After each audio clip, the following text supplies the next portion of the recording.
My name is Daniel. I'm 32 years old, and until recently, I believed I was in a solid, honest marriage. Emily and I were together for almost 9 years, married for 5. We didn't have a flashy relationship, and I used to think that was our strength.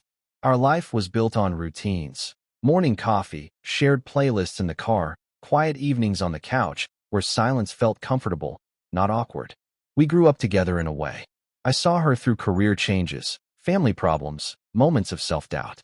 She saw me fail, restart, and slowly find my footing. Trust wasn't something we talked about, it just existed. I never checked her phone, never questioned where she was. When people joked about jealousy, I felt proud that we didn't have that kind of relationship. I thought we were past all that.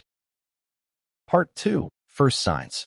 Looking back, the warning signs were there, but they were subtle enough to ignore without feeling stupid. Emily started spending more time on her phone, angling the screen away without realizing it. She laughed at messages she never shared with me. When I asked how work was, she'd say, "Same as always," and change the subject. There was also a distance I couldn't explain. Not coldness, just absence. Like she was physically there, but mentally somewhere else. I remember lying in bed next to her, feeling like I was beside a stranger I still loved. I told myself I was overthinking. People change. Stress happens. Love isn't always exciting. I chose comfort over curiosity, and that choice cost me more than I knew. Part 3. Discovery. The moment everything broke wasn't dramatic. That's what makes it worse. It was an ordinary evening. Emily was in the shower, and her phone started vibrating on the kitchen counter. I wasn't trying to invade her privacy. I honestly just wanted the noise to stop. The screen lit up with a message preview. "Last night keeps replaying in my head. We have to be careful."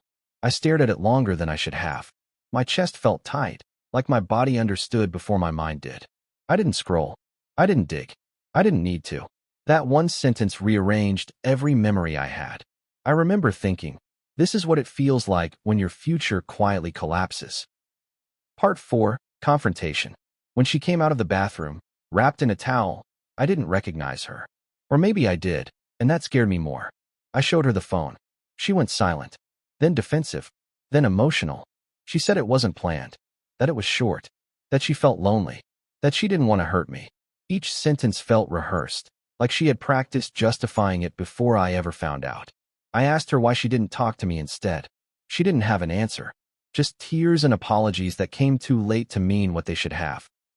Part 5. Emotional impact. The aftermath was unbearable in ways I didn't expect. I wasn't angry all the time. I was hollow. I went to work, answered emails, smiled when required, but inside I felt disconnected from everything. I replayed our entire relationship in my head, trying to locate the exact moment things started slipping away. At night, the thoughts were the loudest. I questioned my worth, my awareness, my role in all of it. I hated myself for missing the signs, and I hated her for creating them. The person I trusted most had become the reason I doubted myself entirely. Part 6. Decision and resolution. We tried to talk it through. We talked until words lost meaning.